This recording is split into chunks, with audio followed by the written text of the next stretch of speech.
Donc le cash, c'est la liberté, c'est aussi dire j'emmerde le gouvernement, quoi. Je pense qu'ils sont désinformés. Ce que je dirais, ils sont biberonnés à BFM-VC et toutes ces chaînes mainstream qui malheureusement sont aux ordres de l'oligarchie financière qui dirige le monde. La réalité, c'est qu'ils veulent une société de contrôle et de crédit social.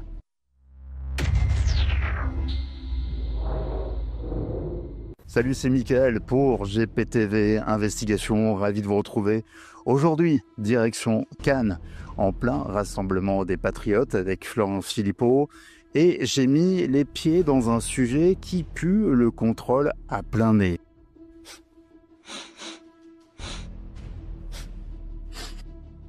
La disparition de l'argent liquide. Officiellement, c'est pour faire la guerre à la drogue. C'est de la poudre de perlimpinpin. Mais soyons clairs, derrière le prétexte sécuritaire, c'est notre liberté qu'on veut grignoter. Chaque achat, chaque geste, chaque euro, bientôt tout sera fliqué. Alors j'ai été posé la question, est-ce que les Français et les militants ici sont prêts à vivre dans un monde où le cash, c'est du passé? Allez, c'est parti. Alors aujourd'hui, on va poser une question d'actualité, on va parler de liberté. Darmanin veut interdire l'argent liquide. Est-ce que demain, vous êtes prêt que chaque achat soit tracé, enregistré, contrôlé, juste au nom de la lutte contre la drogue? Alors non, je ne suis pas d'accord, parce que c'est une privation des libertés générales des citoyens. Ça ne serait qu'une lutte très relative en plus contre le trafic de drogue, puisqu'on sait très bien aussi que les trafics se passent également sur des paiements en ligne, donc c'est complètement une aberration totale. C'est le moyen de contrôler de nouveau la population, d'empêcher les petits commerçants comme les marchands sur les marchés, qui en l'occurrence, l'argent liquide, ça reste un des meilleurs moyens de faire les transactions. Il ne faut pas oublier que le règlement par carte bancaire, on vous prélève à chaque fois de l'argent sur vos prélèvements. Donc, on baisse le chiffre d'affaires des commerçants. Alors absolument pas. Moi, je tiens à régler un maximum de mes achats d'argent liquide dans la mesure où c'est la liberté. C'est une liberté fondamentale d'anonymat dans nos achats. Voilà. Et je pense que sous cette soi-disant lutte contre la drogue, les trafiquants, il s'agit juste de surveiller et punir. Voilà le projet de ce gouvernement qui est aux ordres d'une gouvernance mondiale, en fait, qui n'est pas dite, voilà, au détriment des citoyens honnêtes, dont je fais partie. Je pense que c'est une aberration, parce qu'ils trouveront une autre solution, comme l'épée et l'armure. Et ça va pénaliser beaucoup de commerçants, des personnes assez âgées aussi, qui n'auront pas toujours les moyens techniques de pouvoir payer. Et ensuite, je trouve que pour les étrennes, et puis c'est inhumain, parce que c'est pour les enfants, même quand on donne de l'argent de poche, qu'ils aient aussi une notion, parce que quand on paye, je pense, avec un appareil numérique, on n'a pas notion de ce qu'on dépense, on n'a pas notion de ce que c'est, du travail qui est derrière, et voilà. Donc. C'est une hypothèse que moi je fais valoir depuis des années, puisque depuis des années dans notre programme, aux Patriotes, il y a la constitutionnalisation de l'argent liquide. C'est un droit à des libertés, un droit à une vie privée, pour pas que le système bancaire et gouvernemental vous contrôle totalement. Sache totalement en permanence de ce que vous faites, où vous êtes, ce que vous faites de votre argent, de chaque centime, etc. Donc oui, ils sont capables. Vous savez, en quelques semaines, là, ils ont dit il faut la reconnaissance faciale dans l'espace public, il faut supprimer l'argent liquide, il faut contrôler les réseaux sociaux et il faut le vote électronique. Ça, c'est des annonces respectivement de Darmanin, Macron et Retailleau. Toujours pour notre bien, hein. Soi-disant pour lutter contre la drogue, comme si les macronistes étaient intéressés par la lutte contre la drogue, pour lutter contre l'insécurité, pour lutter pour les enfants, etc. Tout ça, ce sont des prétextes. La réalité, c'est qu'ils veulent une société de contrôle et de crédit social. C'est ça la réalité. Et c'est une société qui est évidemment dangereuse, évidemment non souhaitable, et il faut se battre en rétablissant toutes nos libertés, notre liberté d'expression, supprimer toutes les lois de censure et constitutionnaliser l'existence de l'argent liquide et évidemment interdire la reconnaissance faciale dans l'espace public.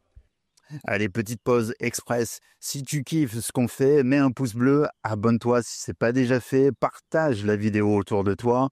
On approche des 100 000 abonnés, alors je compte sur vous. Allez, c'est reparti. Alors on va parler d'actualité, on va parler de liberté. C'est un sujet qui est cher chez les patriotes. Darmanin veut interdire l'argent liquide.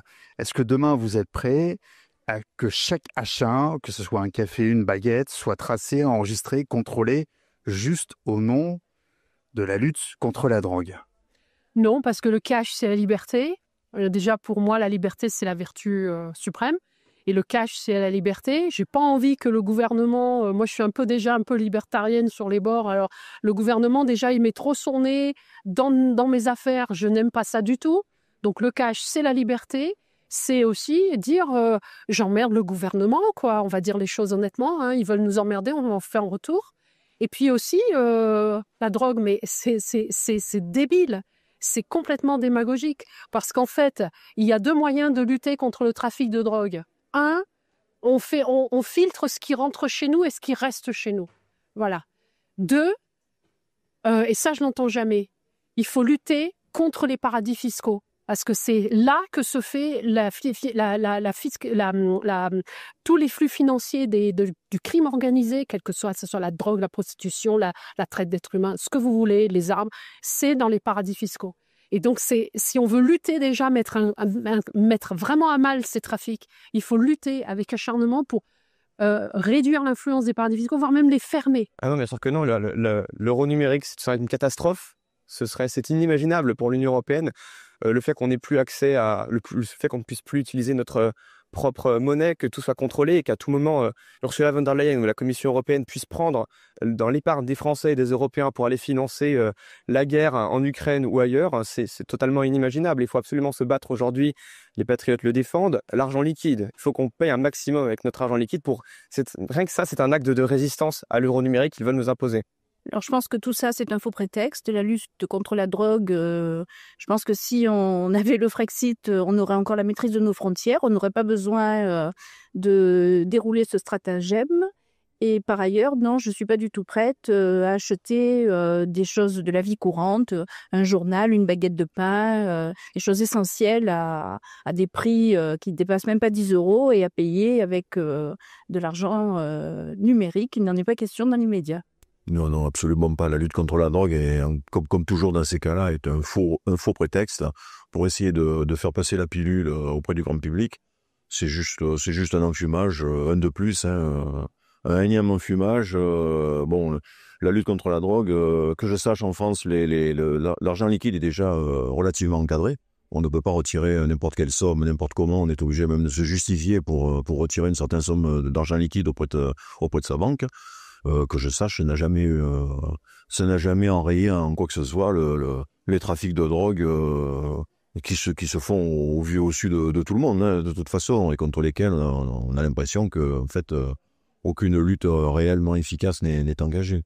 Donc encore une fois, ça va pénaliser le français, l'honnête citoyen, disons globalement, hein, en le fliquant davantage, puisque le but c'est ni plus ni moins que ça, c'est un énième flicage de manière à suivre en fait tout ce que font les gens dans leur quotidien. Voilà, c'est la reconnaissance faciale sous certains aspects, ça va être la traçabilité de l'argent via l'euro numérique sous d'autres aspects, mais on est toujours dans la même thématique de la restriction permanente des libertés les plus fondamentales. Hein.